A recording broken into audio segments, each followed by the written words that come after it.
I'm so happy to share this book with you. The title of the book is called The Sheep That No One Could Find, and it is written by Anthony DeStefano.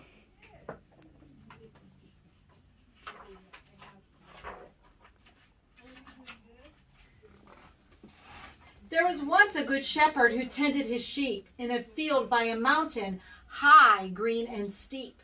The sheep would go grazing right down to the sea. They always were happy and always were free. As long as they followed the shepherd they knew, nothing could harm them or frighten them too. But one of the sheep decided one day the words of the shepherd were hard to obey. Instead, he decided to do things his way. He even decided to run far away. So he snuck off alone as fast as he could over a river and into a wood. "At last," said the sheep as he stood near a tree, "I won't have to follow the shepherd and be like all the others. I'll really be free." So into the valley the little sheep crossed and wandered all day until he was lost. Lost and confused, he wasn't aware a hungry old wolf had spotted him there. The wolf licked his lips and drooled at the sight. He got an idea and said with delight, "I think I'll have lamb chops for dinner tonight." But in order to take the sheep by surprise, the wolf had to use a most clever disguise. He put on a sheep suit, a mask on his head. He waved to the sheep and cheerfully said, "How about having some dinner with me?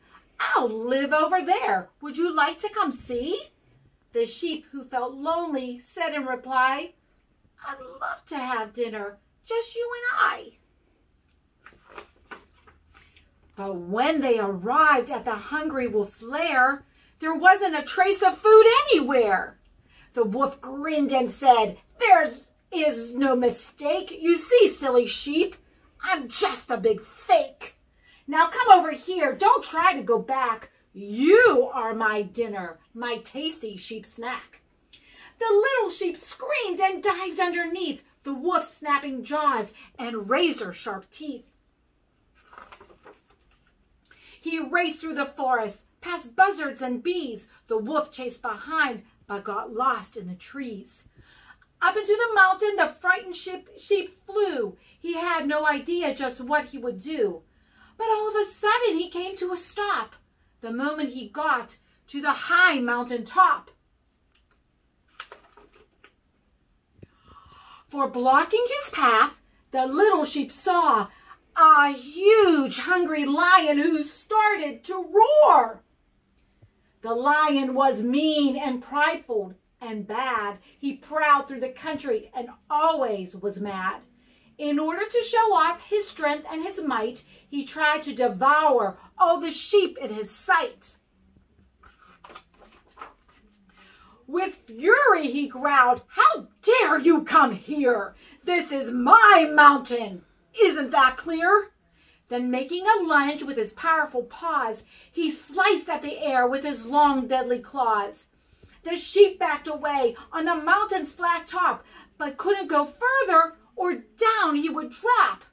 So he leaped on the lion and slid down his tail and landed behind him, then ran down the trail. Far off in the distance, he saw a tall tree. "Finally," he said, "a safe place for me." He climbed up the tree and, taking a chance, he crawled to the end of a thin, leafy branch. "At last," breathed the sheep, "I'll take a short rest, and just like a bird, I'll hide in a nest." But the sheep felt so sad. "I want to go home. I'm tired of being so scared and alone. I miss the good shepherd. I'd much rather be following him than stuck up in this tree."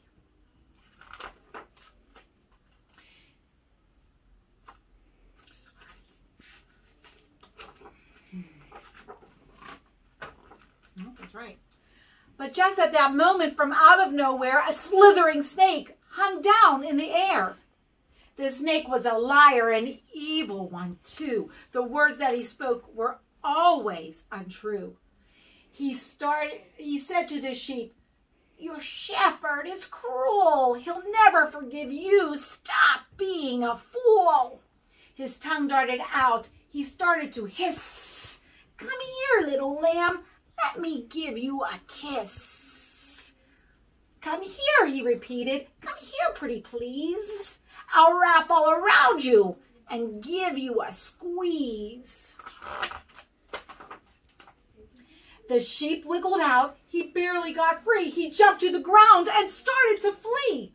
The snake was behind. The little sheep knew. The wolf and the lion were chasing him too. "Oh, what can I do?" the little sheep sighed. Whoops. I messed up.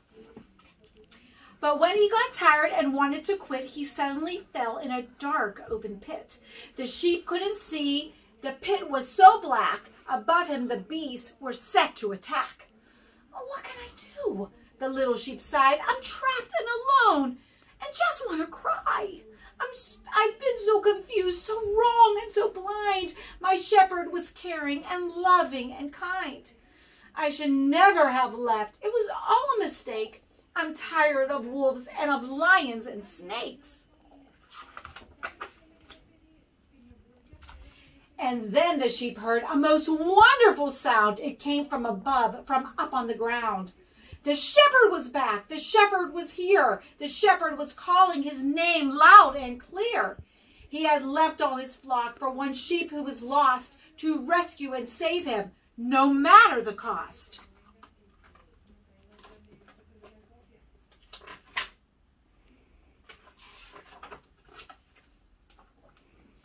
He trounced the huge lion. He crushed the sly snake. He flung the old wolf by his tail in a lake. Then he pulled the sheep out from down in the pit, and on his strong shoulders he made the sheep sit. He carried him back with a smile that was bright to the field by the mountain. What a beautiful sight! The sheep were all glad to see their small friend. He promised to never leave them again. To the shepherd he said, "I'm sorry I strayed. Forgive me for all the mistakes that I made." "All is forgiven," the shepherd replied, and the sheep could detect tears of joy in his eyes. "My heart is so happy. My love is so deep. Welcome back to your family. Welcome home, my lost sheep." Then Jesus told them this parable. "Suppose one of you has 100 sheep and loses one of them. Doesn't he leave the 99 in the open country and go after the lost sheep until he finds it? And when he finds it, he joyfully puts it on his shoulders and goes home. I tell you that in the same way there will be more rejoicing in heaven over one sinner who repents than over 99 righteous persons who do not need to repent." And that's from Luke chapter 15, verses 3 to 7. Jesus said, "I am the good shepherd." That's from John chapter 10, verse 1. The end.